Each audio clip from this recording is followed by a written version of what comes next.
Atomic Habits by James Clear. Part 20. Voiced by Storyteller's Chamber. The Goldilocks Rule: How to Stay Motivated in Life and Work. In 1955, Disneyland had just opened in Anaheim, California, when a 10-year-old boy walked in and asked for a job.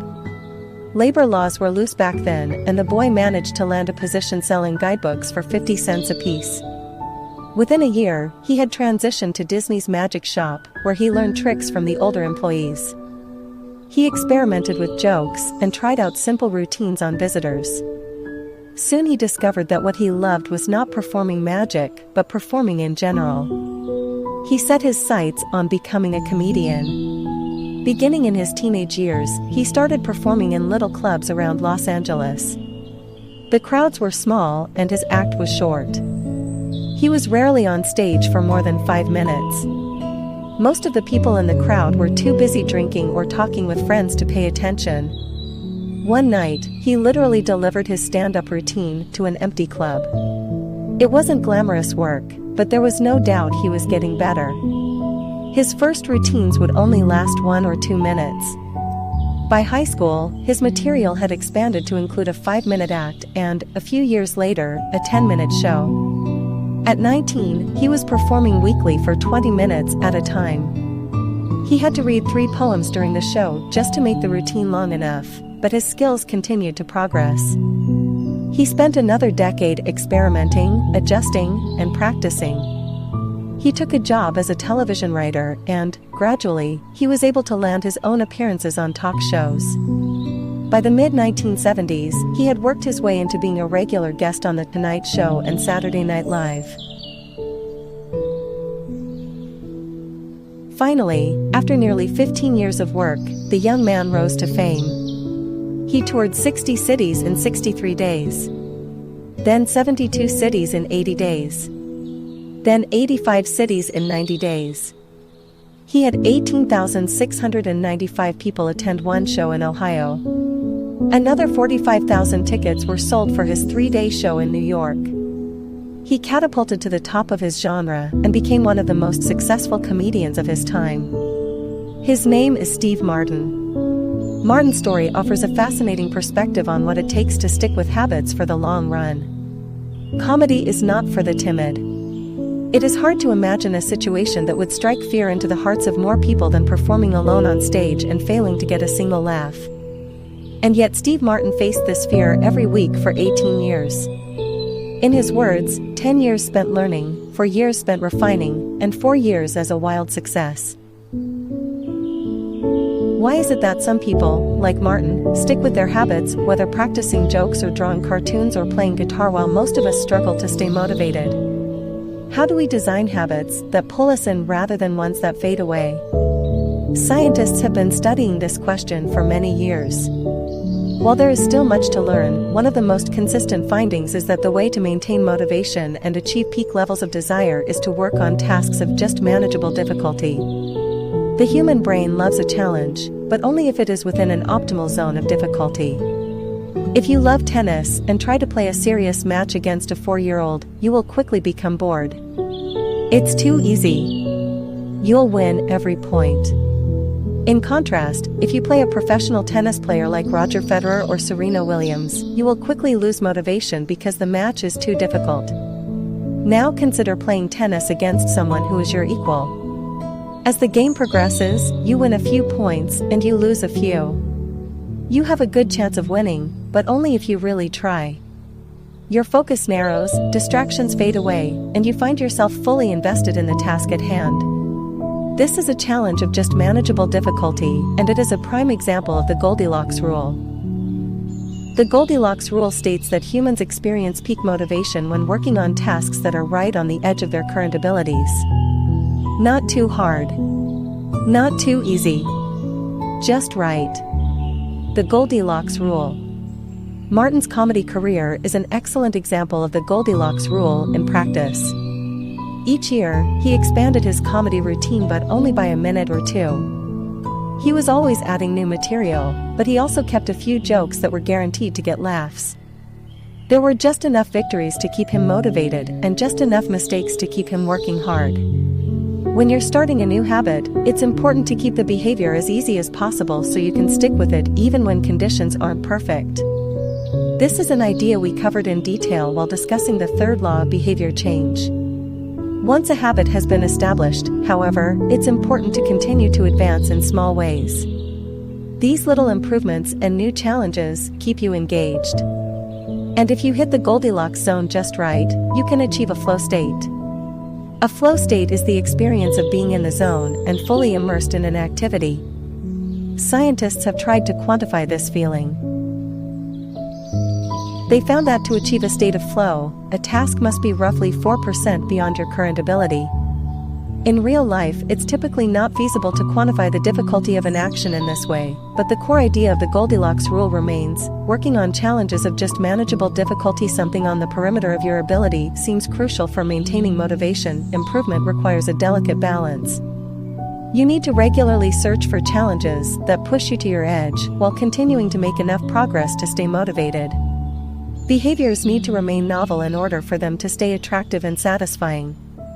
Without variety, we get bored. And boredom is perhaps the greatest villain on the quest for self-improvement. How to stay focused when you get bored working on your goals. After my baseball career ended, I was looking for a new sport. I joined a weightlifting team, and one day an elite coach visited our gym. He had worked with thousands of athletes during his long career, including a few Olympians. I introduced myself, and we began talking about the process of improvement. What's the difference between the best athletes and everyone else? I asked. What do the really successful people do that most don't? He mentioned the factors you might expect: genetics, luck, talent, but then he said something I wasn't expecting. At some point it comes down to who can handle the boredom of training every day, doing the same lifts over and over and over. His answer surprised me because it's a different way of thinking about work ethic. People talk about getting amped up to work on their goals. Whether it's business or sports or art, you hear people say things like, "It all comes down to passion," or "You have to really want it." As a result, many of us get depressed when we lose focus or motivation because we think that successful people have some bottomless reserve of passion. But this coach was saying that really successful people feel the same lack of motivation as everyone else. The difference is that they still find a way to show up, despite the feelings of boredom. Mastery requires practice. But the more you practice something, the more boring and routine it becomes. Once the beginner gains have been made and we learn what to expect, our interest starts to fade. Sometimes it happens even faster than that. All you have to do is hit the gym a few days in a row, or publish a couple of blog posts on time, and letting one day slip doesn't feel like much. Things are going well. It's easy to rationalize taking a day off, because you're in a good place. The greatest threat to success is not failure but boredom. We get bored with habits because they stop delighting us. The outcome becomes expected. And as our habits become ordinary, we start derailing our progress to seek novelty. Perhaps this is why we get caught up in a never-ending cycle, jumping from one workout to the next, one diet to the next, one business idea to the next. As soon as we experience the slightest dip in motivation, we begin seeking a new strategy even if the old one was still working. As Machiavelli noted, men desire novelty to such an extent that those who are doing well wish for a change as much as those who are doing badly. Perhaps this is why many of the most habit-forming products are those that provide continuous forms of novelty. Video games provide visual novelty. Porn provides sexual novelty. Junk foods provide culinary novelty. Each of these experiences offer continual elements of surprise. In psychology, this is known as a variable reward. Slot machines are the most common real-world example. A gambler hits the jackpot every now and then, but not at any predictable interval. The pace of rewards varies. This variance leads to the greatest spike of dopamine, enhances memory recall, and accelerates habit formation. Variable rewards won't create a craving, that is, you can't take a reward people are uninterested in, give it to them at a variable interval, and hope it will change their mind, but they are a powerful way to amplify the cravings we already experience because they reduce boredom.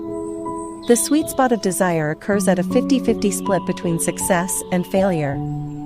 Half of the time you get what you want. Half of the time you don't. You need just enough winning to experience satisfaction and just enough wanting to experience desire. This is one of the benefits of following the Goldilocks rule. If you're already interested in a habit, working on challenges of just manageable difficulty is a good way to keep things interesting. Of course, not all habits have a variable reward component, and you wouldn't want them to. If Google only delivered a useful search result some of the time, I would switch to a competitor pretty quickly. If Uber only picked up half of my trips, I doubt I'd be using that service much longer. And if I flossed my teeth each night and only sometimes ended up with a clean mouth, I think I'd skip it. Variable rewards or not, no habit will stay interesting forever. At some point, everyone faces the same challenge on the journey of self-improvement: you have to fall in love with boredom.